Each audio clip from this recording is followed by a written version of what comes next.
Good morning আমার প্রিয় বন্ধুরা, রিয়েল থিমের একটা নতুন ব্লগে তোমাদেরকে অনেক ভালোবাসা এবং অনেক স্বাগত।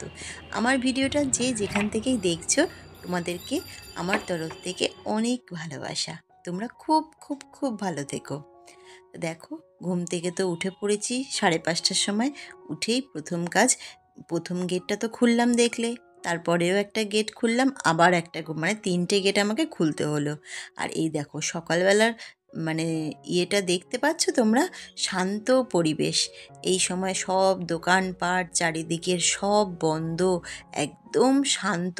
এরকম শান্তি আর কখন কোনো সময়ই থাকে না। ট্রেন থেকে সব যাত্রীরা নেমেছে, নেমে এবার যে যার গন্তব্যস্থলে যে যার কাজে চলে যাচ্ছে। আর ওই দেখো প্রথম বাস চালু হলো, দেখতে পাচ্ছ? এই যে প্রথম বাস চালু হলো। নাও, আমি আবার একটুখানি দুর্গোয়ারে একটুখানি জল ঢেলে দিই। রোজ সকালবেলা স্কুল যাওয়ার আগে এইটুখানি করে তারপরে মেয়েদেরকে রেডি করে নিয়েই বেরিয়ে পড়বো স্কুলে। চলো। বোবো আর বিম্বো এদিকে দেখো রেডিও হয়ে গেছে স্কুল যাওয়ার জন্য। এই সকালবেলাটায় আমার তাড়া থাকে খুব। একেবারে ঘুম থেকে উঠেই দুজনকে ঘুম থেকে তুলে ওরা তো নিজেরাই এখন রেডি হয়ে যায়। রেডি হয়ে যাওয়ার পরে আমিও একটু রেডি হয়ে তাড়াতাড়ি করে ওদেরকে স্কুলে দিয়ে আসি। এটাই আমার সকালবেলার সবথেকে বড় কাজ। চলো তাহলে যাই, ওদেরকে স্কুলে দিয়ে আসি। পরপর 4 দিন ছুটির পরে আজকে আর স্কুলে যেতে ইচ্ছে করছে না কারোরই। আমারই ঘুম থেকে আমি উঠতে পারছি না, যতবার অ্যালার্ম বাজছে বন্ধ করছি, আবার ভাবছি 5 মিনিট শুয়ে নিই, আবার উঠবো। এই করে করে 3-4বার অ্যালার্ম বন্ধ করে করে শুয়েছি, তারপরে উঠতে পারলাম। এটাই হয় আমার সাথে।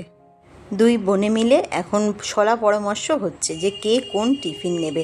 তোমরা হয়তো ভাবতেই পারো যে আমি কেন সবসময় দোকানেরই টিফিন, কেক বিস্কুট এইসবই দিই।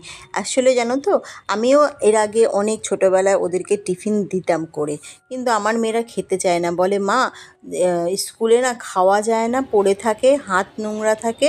হচ্ছে আমরা এই শুকনো খাবার নিয়ে যাই, অনেক সময় হাতও ধোয়া যায় না, অসুবিধা হয়। আর বেশি টিফিন দিলেই দেখি, ঘরের টিফিন বেশিরভাগ দিলেই দেখতাম ফিরিয়ে নিয়ে আসতো, অর্ধেক খেতো আর অর্ধেক পড়ে থাকতো। হচ্ছে এই কেক একটা বিস্কুট দিলে পরে দেখি সেটা পুরোটাই খেয়ে নেয়। তারপরে বাড়িতে এসে তো ডালিয়া বা কোনো সময় যেই টিফিনটা আমি করি ওরা পেট ভর্তি করে খায়, ওর জন্য অসুবিধা হয় না। আর স্কুল থেকে দেখো ওদেরকে দিয়ে আসার পথে এই যা যা টুকিটাকি মোটামুটি লাগে আমি সেই সব বাজার হাট সব করে নিয়ে এসেছি। দেখো মোটামুটি আমার যা যেটা প্রয়োজন সেটুকু আমি এই প্রত্যেক দিন আমার সেইটুকু আমি নিয়ে আসি। আমার মতো সুবিধা হয় আমার এতে আর কি।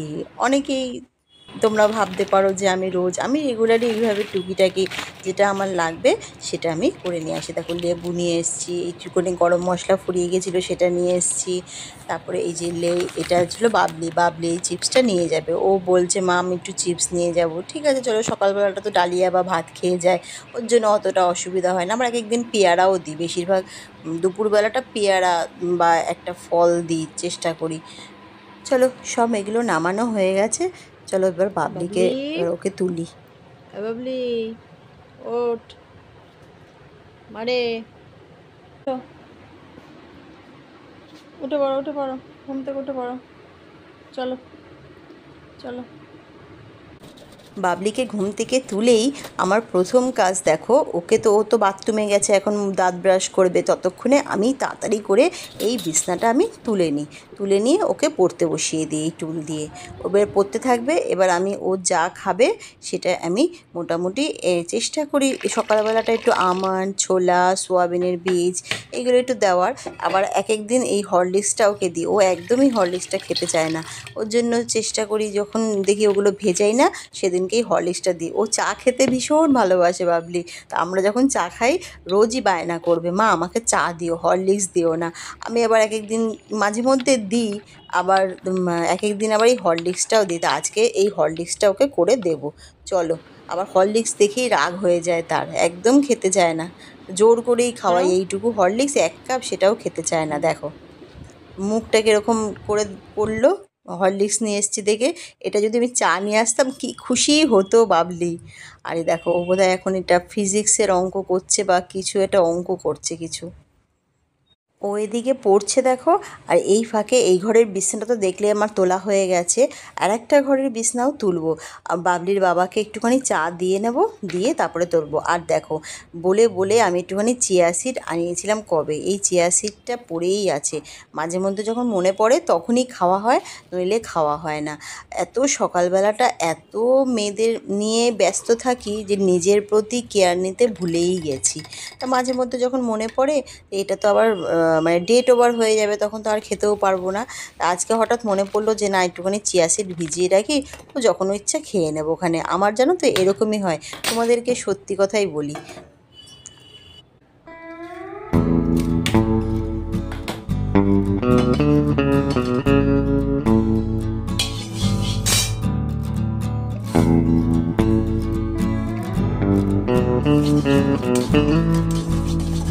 একদিকে দেখো, একটা গ্যাসে আমি চা বসিয়ে দিয়েছি, আর একটা গ্যাসে আজকে সকালবেলা একটুখানি টিফিনে করব ডালিয়া।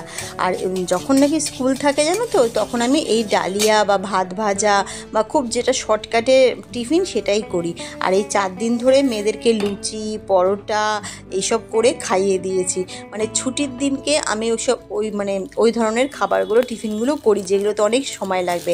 আর যখন স্কুল থাকে তখন আমি চেষ্টা করি ভাত ভাজা বা এমনি ভাত করে দেওয়া, আলু সিদ্ধ দিয়ে একটুখানি মাখন দিয়ে দিই, বা একটুখানি ডালিয়াই, বেশিরভাগ দিন ডালিয়া করে দিই। ঝটাঝট করে তাড়াতাড়ি হয়েও যায়, সময়ও কম লাগে, আর ওরা খেয়েও বেশ পেটটাও ভরা থাকে অনেকক্ষণ। তা এটাই আজকে টিফিনে করবো ভাবলাম। আর একটুখানি দেখো, আমি সুন্দর মতো ডালিয়াটা ভালো করে ভেজে নিলাম, সোনা মুগ ডালটাও ভেজে নিলাম, আর একটুখানি মটর ডাল দিয়ে নিলাম। এই ডালিয়ার মধ্যে না, তোমরা যদি কখনো ডালিয়া করে খাও, তোমরা তো বেশিরভাগই এখন ডালিয়া করে খাও, এখন সবাই ডালিয়া খায়, একটু মটর ডাল দেবে, দেখবে টেস্টটা অনেকটা গুণ বেড়ে যায়। চলো বাবলির বাবাকে চা দিয়ে আসি, আর আমি একটুখানি বসে বসে চা খাই। এই সময়টুকুই আমরা দুজনে মিলে একটুখানি কথা বলি। আর এই দেখো, বাবলির বাবাকে ওদিকে আমি দিয়ে আসলাম চা খেয়ে তাড়াতাড়ি করে। আবার এদিকে এই ঘরের বিছনাটা আমার তোলা হয়ে গেছে। দুটো বিছনা আমাকে তুলতে হয়। এবার বিছনাপত্র সমস্ত ঝেড়ে পরিষ্কার করে ফেললাম, লাইটটা এবার বন্ধ করে। আর এই ঘরের কোনো কাজ নেই। আর দেখো, সকালের যা চা হরলিক্সের টিফিনের খাবারটা রয়েছে, মানে আমার চা জল খাবারটা, সেটার আমি সমস্ত তাড়াতাড়ি করে সঙ্গে সঙ্গে ধুয়ে আবার সেগুলো আবার গুছিয়ে রেখে দিই, তাহলে কাজটা আমার অনেকটা কম হয়ে যায়। আর এদিকে দেখো, টিফিনটাও হয়ে গেছে ডালিয়া। আমি এবার তাড়াহুড়ো করে এবার বাবলিকে তাড়াতাড়ি করে বললাম, যা স্নানে যা, গিয়ে তুই রেডি হ, আমি তোকে খেতে দিচ্ছি। এবার এটা একটুখানি গরম থাকলে না খেতে পারে না তাড়াতাড়ি, এইভাবে ছড়িয়ে দিলে পরে খেয়ে নেয়। তা চলো, বাবলিও রেডি হয়ে গেছে। এবার ওকে ওর বাবাই স্কুলে দিয়ে আসবে। এই সময়টা বাবলির বাবাই দিয়ে আসে স্কুলে, আমি যেতে পারি না, খুব কমই যাই। যখন ও পারে না দিতে তখনই আমি যাই। আর এই দেখো, টাটা করছে তোমাদেরকে। ও এখন বেরোবে স্কুলে যাওয়ার জন্য। তো বাবলি গেল, আর এই দেখো আবার ওরা দুজন এদিকে বাবলিকে দিয়ে আবার ওরা দুজন চলে আসলো। এই সময়টা আমার সব থেকে তাড়াহুড়ো থাকে কাজের। যাকগে, ওদেরকে খাইয়ে ঠাইয়ে দিয়ে দেখো, এবার দুই বোনের আবার একটুখানি ঝগড়া হয়ে গেল। আর টিভি দেখা নিয়ে, স্কুল থেকে এসে ছোটো মেয়েটা একটুখানি কার্টুন দেখে, আর বউ বলছে এবার ওকে কার্টুন দেখতে দেবে না। এখন ও কী করবে? এখন ওর সমস্ত এই সরঞ্জাম, এই পুতুল নিয়ে সাজিয়েছে দেখো, এই নিয়ে এখন এই পুতুলদের পড়াচ্ছে।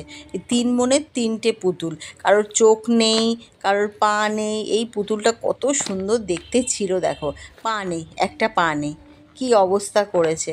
এদেরকে এখন পড়াচ্ছে মন খারাপ করে। দিদি দিল না টিভি দেখতে, দিদি একটুখানি গান শুনবে। বড় মেয়েটা বড্ড গান শুনতে ভালোবাসে, আর ও দেখবে কার্টুন।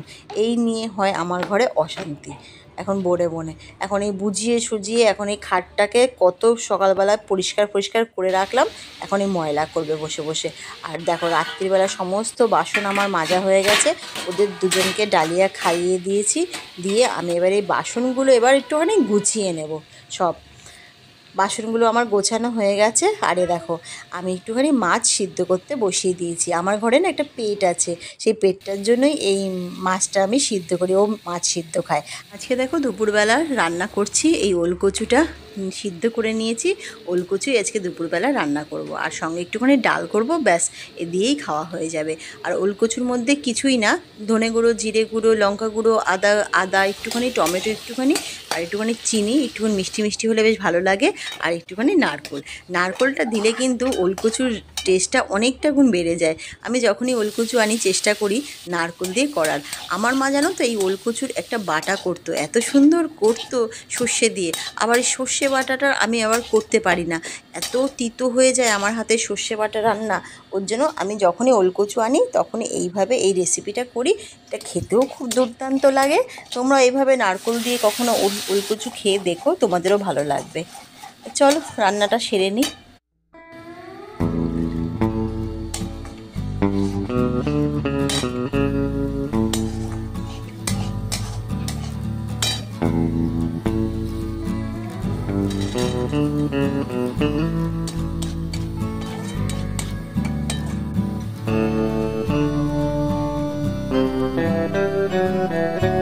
ফুলকুচিটা রান্না আমার কমপ্লিট। এবার আমি লাস্টে দেখো নারকেলটা একটু ছড়িয়ে দিলাম। তোমরা চাইলে পরে একটু ঘি গরম মশলাও দিতে পারো, অসুবিধা নেই, তাতে টেস্টটা আরও বেড়ে যায়।